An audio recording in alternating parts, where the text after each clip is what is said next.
Ayan, nandito tayo muli sa isang kabukiran, at meron tayong babalikan dito na isa sa beneficiary natin. Kaya mga kalingap, mga kababayan, tara, samahan mo kami para makakwentuhan at malaman muli ang sitwasyon ng magkakapatid na to.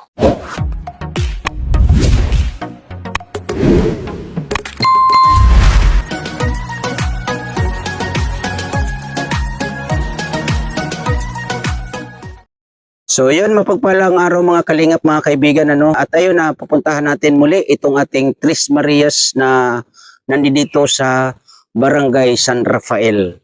So mga kalingap, mga kababayan, tara, samahan nyo kami at alamin natin, kumustahin natin yung ating Tres Marias dito sa Barangay San Rafael, Donsol. Let's go! So ito po, may dala tayo na dalawang tag 5 kilos of rice na ito po ay galing kay Ma'am Bertos Woman. Kaya tara. So dito tayo mga kalingap, mga kababayan. At yun nga, pasyalan natin ang ating Tres Marias dito sa Barangay San Rafael. So ito po yung area nila, no? Yan, nasa ano pala sila? Nasa gilid pala sila ng bukid talaga. So ito yung kanilang bahay, mga kalingap, mga kaibigan. At ito yung ating alalay sa ngayon yan. Tao po. Ayan. Anong oras na ba ngayon? Ate, kumusta? Anong oras na po ngayon? 2:00 na ng hapon. Ayan. Ano uli ang pangalan ni ate? Rose. Rose. Ikaw po, si nanay nila? Bibi Jane. Ayun si Jana. At anong pangalan ng isa nanay? Jacqueline. Jacqueline. So, ito po mga kalingap, mga kaibigan, sa mga nakakapanood po dito, or sa unang vlog natin sa kanila, ito po yung sitwasyon ng bahay nila, Ayan, Ate Jana, baka pwede magkwentuhan tayo.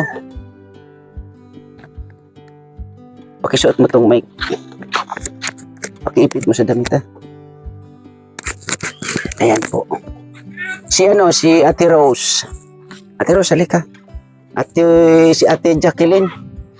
Ate Jacqueline. Ayan po sila, yung ating Tres Marias. Mga kalingap, mga kaibigan. Kumusta ang nyo dyan, school nyo? Okay naman po. So ikaw, anong grade ka na nga pala? Grade 11. Si Rose? Grade Si Jacqueline? 8. Grade 10. So pasisya na kayo, ha. Medyo matagal-tagal akong hindi nakapasyal dito sa inyo, Oh my God! So ang pag-aaral ninyo ay okay naman. Yung mga gamit ninyo na naibigay sa inyo nung okay na ba? Okay naman po. Natanggap nyo na ba yung ano ba yon? Ano ba yung mga order ninyo dati? Sapatos po, pants din, payong. Ano pa yung hindi nakakarating sa inyo? Tumbler po, 10 pants. Tumbler and pants. Yung payong nandiyan na sa inyo. Apo. Yung rubber shoes. Nandito na din. Yung black shoes. Nandito na din. Pero may black shoes. What? Wala.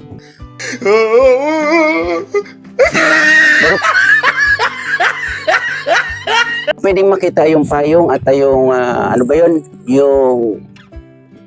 Yung rubber shoes. Kasi yan po mga kalingap, mga kaibigan, yung pinamili natin sa mga kadalagitahan na to ay galing kay Miss Kismel Channel. So nanay, yan uli, medyo malungkot si nanay. Bakit? Bakit nanay medyo malungkot kaya ta? Medyo malungkot kasi walang trabaho. Oo, bakit nanay? At wala kayong trabaho sa ngayon? Wala pong tubig yung tinatrabaho namin na panayan. Si tatay nanay, nasaan? Tulog. Natutulog. Okay. So, pasensya na kayo nanay, ha, kasi medyo matagal-tagal ako na hindi nakapunta dito dahil may mga obligasyon. So, pwede ko po nanay na maikutan yung bahay ni nanay. Yan. So, ito po, nandito na yung mga gamit nila. So ano pa ang kulang sa mga order? Wow! order ninyo? Pants po. Bag, pants, Tumbler. tsaka tumbler. Tag-isa ba kayong tumbler? Ako. Ako lang po. Ah, ikaw lang. Tapos ikaw, meron ka rin. Siya, tumbler rin. Aba. So maraming salamat Miss Kisnel Channel at ayan nakarating na sa kanila yung kanilang order maliban doon sa napamili natin nung nakaraan So nakita naman ninyo na mayroon tayong naibili dito na pinagsama-sama natin yung ating mga scout na kadalagitahan dito. So ayan, payong rubber shoes ang kanilang hawak. So may kulang pa. So hintayin nyo lang ha. So yun nga ate dyan matanong ko lang sa iyo yung sitwasyon ninyo dito sa bahay ninyo kasi yun nga napansin ng nakapanood sa inyo na wala palang dingding ito. Para sa iyo bilang ikaw yung kumbaga nakakatanda sa ngayon lalong-lalo sa kanila tatlo, di ba? Kasi doon sa una itong si mama at papa mo o ninyo laging magkasama sa trabaho. So pag wala sila ano yung nararamdaman ninyo na ganito yung sitwasyon ng bahay ninyo? Pag wala po sila paggabi, natatakot po kami kasi po walang yung bahay namin. Walang dingding. Opo. So gusto ko sana makausap si papa ninyo pero sabi ni mama mo ay natutulog. So mamaya siguro mag-uusap kami ni mama ninyo So ito po mga kalingap mga kaibigan yung sitwasyon nila. So pwede bang babuksan itong nyo? Okay. So, dito lang kayo natutulog. Opo. Ayan kurtina lang ang nasa harapan at yung kanilang likuran, ayun nakatagpi lang na, anong tawag niyan sa inyo? Sa lanigo po. Sa lanigo. Okay. So, ano yan?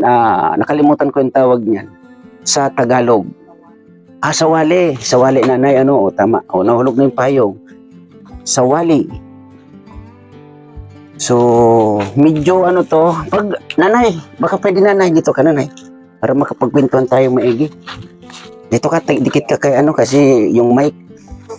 So, halimbawa nanay, halimbawa lang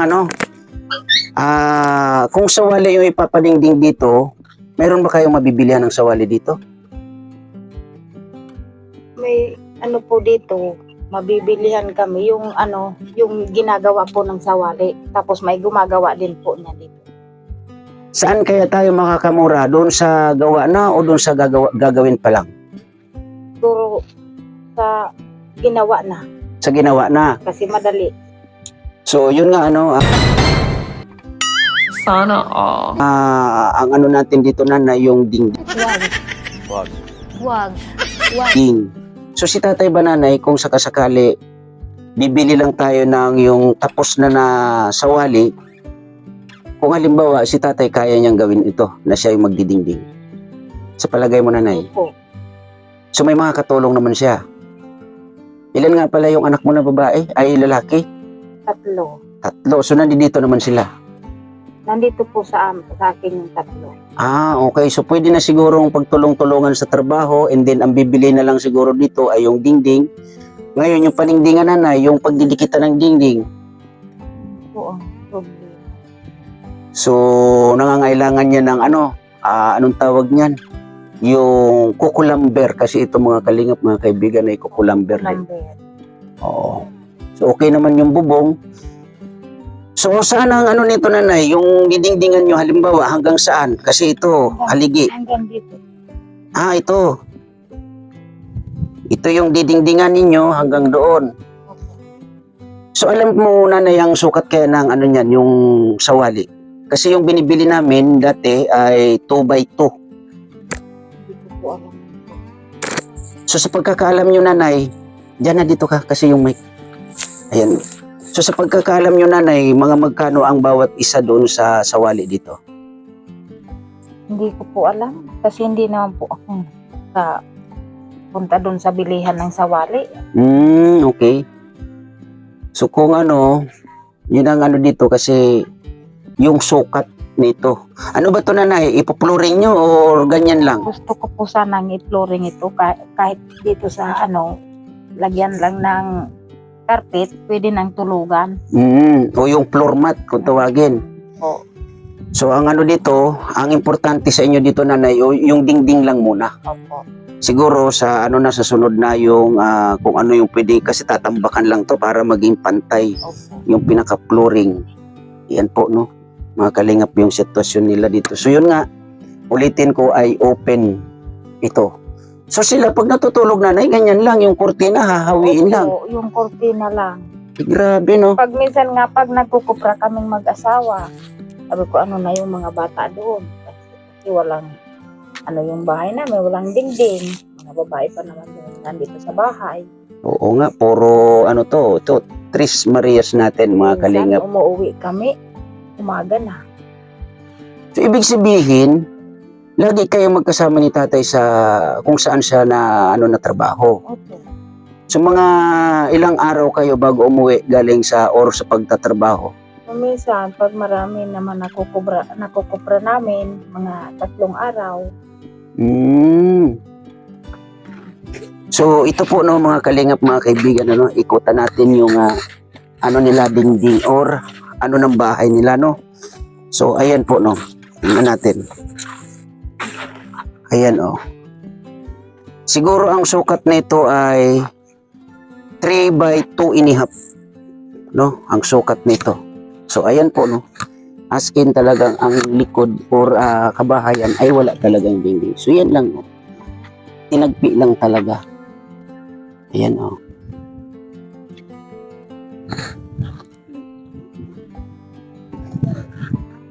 So dito tayo, balik tayo dito sa loob ninyo kasi medyo mainit. So kayo, tatlo, saan kayo natutulog na area dito? Dito po. Oh, di ba? So yun po no mga kalingap mga kaibigan, ito ay update natin sa ating Tres Marias dito sa barangay. Ano barangay uli ito ano, Jana? San Rafael po. Barangay San Rafael, no? So matanong kita uli nanay, kumusta ang ano ninyo dito yung sa pang-araw-araw sa ngayon? Ngayon po, wala kaming trabaho. Mahirap po. Pag walang trabaho Walang talagang trabaho. mahirap. Saka yung mga pambaon ng mga estudyante. Linggo-linggo. Nagbabaon pa ba sila nanay? Opo. Dapat hindi na magbaon tong mga dalaga na to eh. Nagbabaon pa rin ba kayo?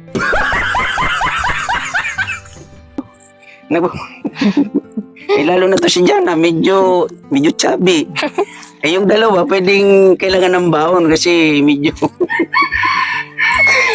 So, yun nga, ulit dyan ano yung pag-aaral ninyo, sanabi nyo naman kanina ay okay naman. Yun lagi ang sinasabi ko sa inyo na yung mga pangarap ninyo ay hindi nyo makakamit kung hindi nyo pagtsatsagaan at hindi nyo, kumbaga, pagpupukusan. Importante na pagpukusan ninyo ang inyong mga pag-aaral para yung inyong mga pangarap ay makamit ninyo. Kasi ikaw, ano yung gusto mo na marating? Maging technical engineering. Maging technical engineering, and then si Jacqueline, Doktor. maging doktor, and then si Rose, flight attendant. So, di ba? Ang tataas ng pangarap nila nanay, no? Sana nanay. Sana abutin nila. Yes. Dahil na rin po yan sa inyo. Bilang magulang, kailangan nyo po na antabayanan, gabayan, at suportahan ang mga batang ito na may mga pangarap. So sa ngayon nanay ay may konting regalo kami sa iyo no. Ayan nanay, pakitanggap mo nanay, pakibigay kay nanay. Pasensya na po kayong muli sa aming regalo sa inyo ha. Salamat po. Yan. Yan po ay galing kay Ma'am Bertos Woman. Maraming salamat po. Kaya pinagtatawanan yung ating kasama dito. O kasi medyo nakatulala daw. So pabayaan niyo yun ha kasi tinuturoan ko yun. Tinuturoan ko pa lang yun. So yun po nanay.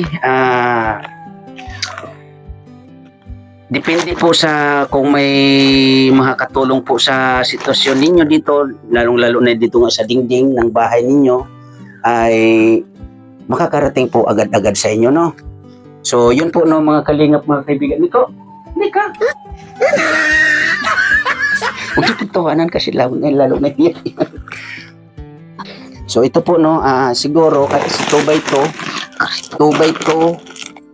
yung isang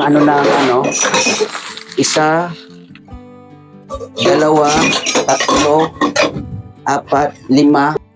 So siguro po ay 10 sawali ang kailangan sa bahay na to nila Jana, Jacqueline at Rose. Yun po yung nakikita ko dito na bilang. So ang pagkakalam ko doon ay 440 ang isa doon sa Piodoran. So 10 nasa 400 ang 5,400 ang halaga. Kaya sana po no matulungan natin ang ating Tres Marias na to para naman maging safe sila lalong-lalo na po sa gabi no. Kaya maraming salamat po no Ate Diorolan kasi po isa ka sa nagpupursige na mapaayusan ang mga ganitong sitwasyon sa mga tinitirahan nilang bahay no. Kaya muli sa mga nandito sa aking premiere, sa lahat-lahat, sa mga nakakasuporta, naging kaagapay, nagiging katuwang natin sa paglingap dito sa Donsol, maraming salamat po sa inyong lahat.